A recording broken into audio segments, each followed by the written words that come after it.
The curfew tolls the knell of parting day. The lowing herd winds slowly o'er the lea.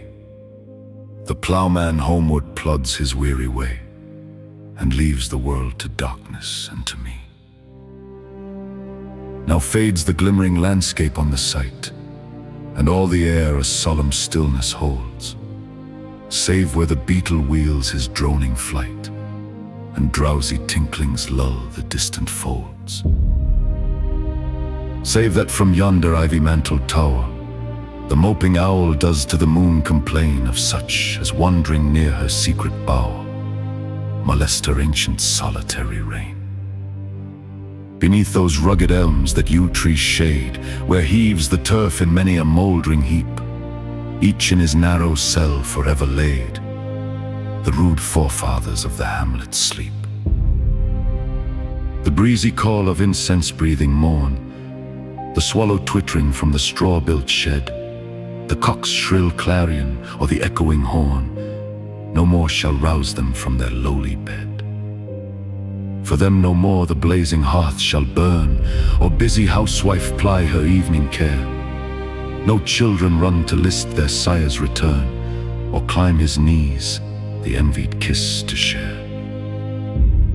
Oft did the harvest to their sickle yield, their furrow oft the stubborn glebe has broke. How jocund did they drive their team afield, how bowed the woods beneath their sturdy stroke. Let not ambition mock their useful toil, their homely joys and destiny obscure, nor grandeur hear with a disdainful smile the short and simple annals of the poor. The boast of heraldry, the pomp of power, and all that beauty, all that wealth there gave, awaits alike the inevitable hour, the paths of glory led but to the grave. Nor you, ye proud, impute to these the fault, if memory o'er their tomb no trophies raise, where through the long-drawn aisle and fretted vault the pealing anthem swells the note of praise.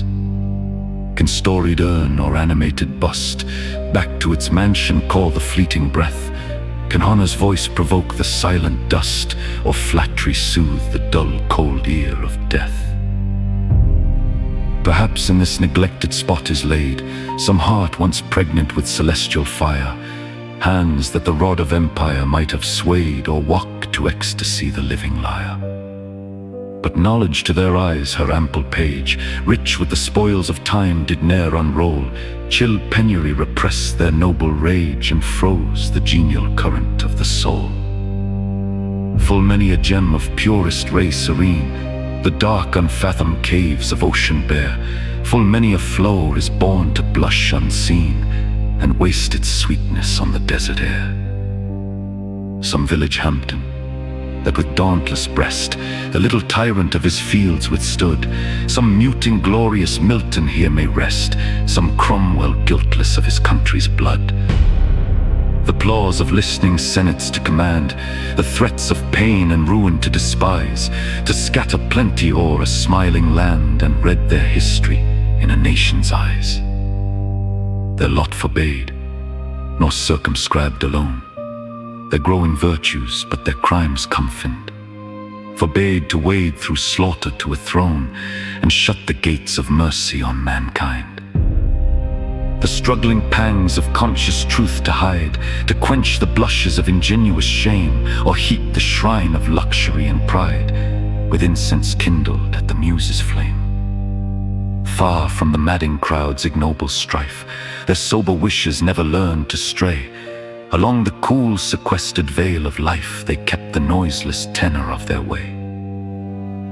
Yet even these bones from insult to protect, some frail memorial still erected nigh, with uncouth rhymes and shapeless sculpture decked, implores the passing tribute of a sigh.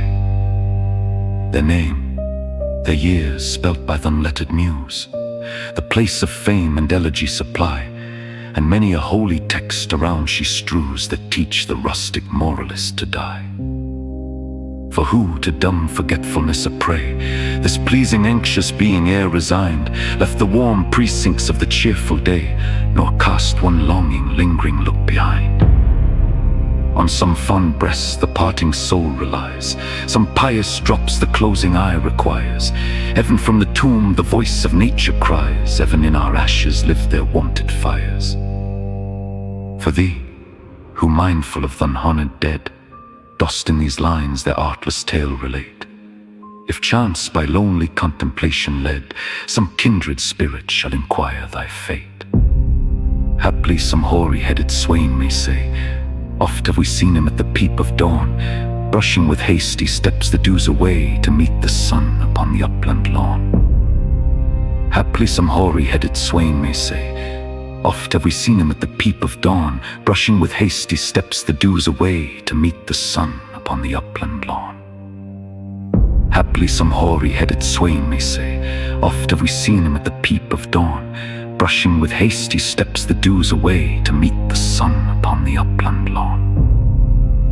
Haply some hoary-headed swain may say, oft have we seen him at the peep of dawn, brushing with hasty steps the dews away to meet the sun upon the upland lawn.